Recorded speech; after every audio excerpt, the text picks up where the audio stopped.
In today's video, we're starting seeds. I'm in the front yard and let's get started.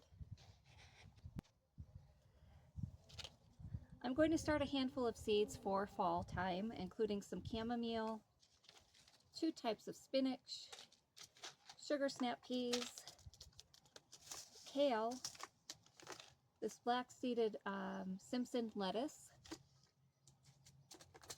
bok choy, and as an experiment, I am going to try carrots. And I'll explain this in a little while. I have 2 types of containers I'm using. First is this one.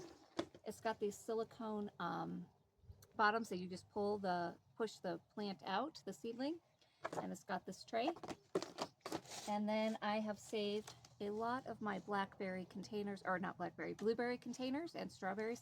And so I'm going to also use these. These have been washed and sterilized.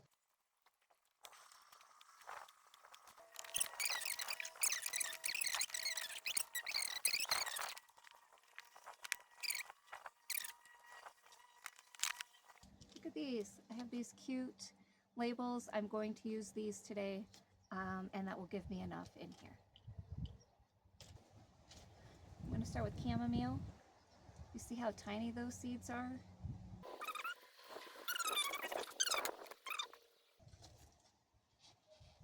Right now, with current world events, there are some of us who aren't eating any greens, and so I'm going to start mine.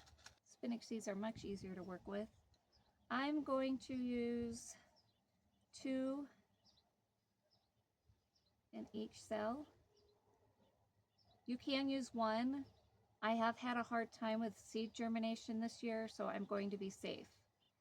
I'm starting these seeds inside because the weather is warm. Today's nice and cool, right about 90 something degrees, 90, 92.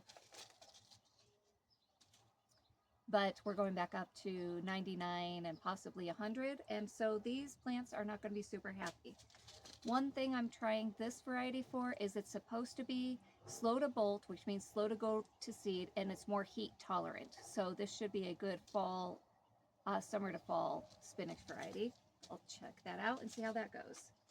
And then my next one will be this Bloomsdale, because this is going to be a better overwintering variety, and I'm hoping in the bed I'm putting this in and right near the house that I will be able to keep a cover over it and be able to harvest it through part of the winter.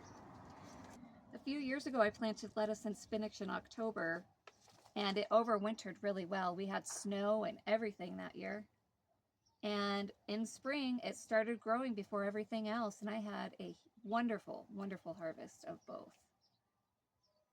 I'm gonna go 2 seeds on these.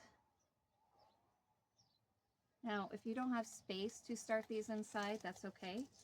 You can put them directly in the ground. Depends on the area you're in. In my area, I'll try to share a planting chart that I use.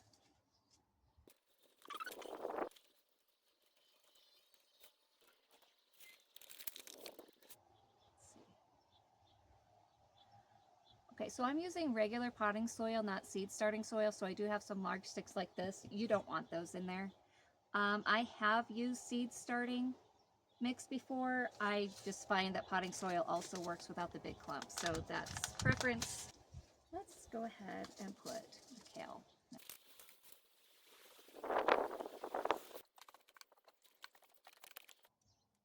All right, the next thing I am starting, or the last thing I should say, is interesting because it's something that I was taught could never be transplanted and had to be direct sown, but I've not done really well with these seeds. They are tiny, they have to stay moist, they dry out super easy. And so I was at a grocery outlet earlier this year, and for the first time in my life, and I don't have a picture, I wish I took one, I saw them selling carrot transplants, carrot seedlings. No kidding.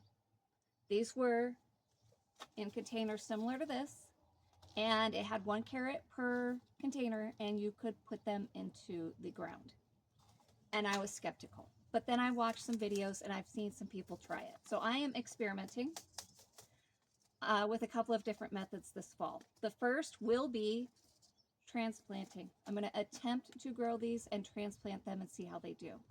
I've also purchased pelleted seed, and I don't have that pack with me, but I'll show that in another video. But it's seeds that have been covered in clay, I think it is, and will hopefully help the seeds retain moisture and will be easier to handle and will hopefully just grow better. I'm hoping for better results.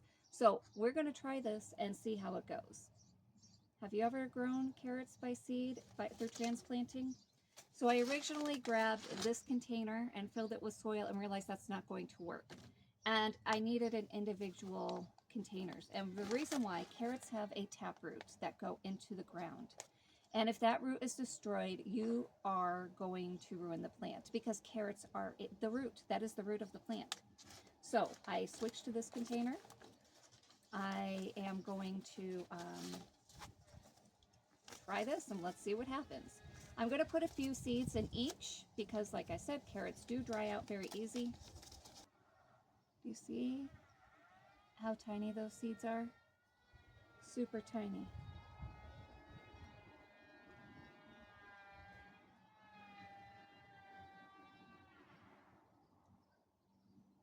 This is one reason I'm looking forward to the pelleted carrots to see how they do, because then I wouldn't be wasting extra seeds because they're so small. I think I got like 6 in each cell.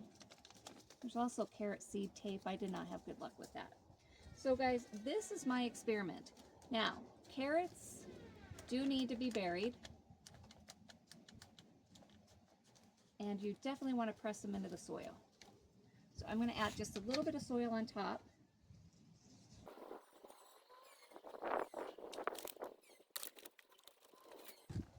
Although the soil is moist, now all I've got to do is water these, and I'm going to use a spray bottle. And I will put these inside and we'll let these grow.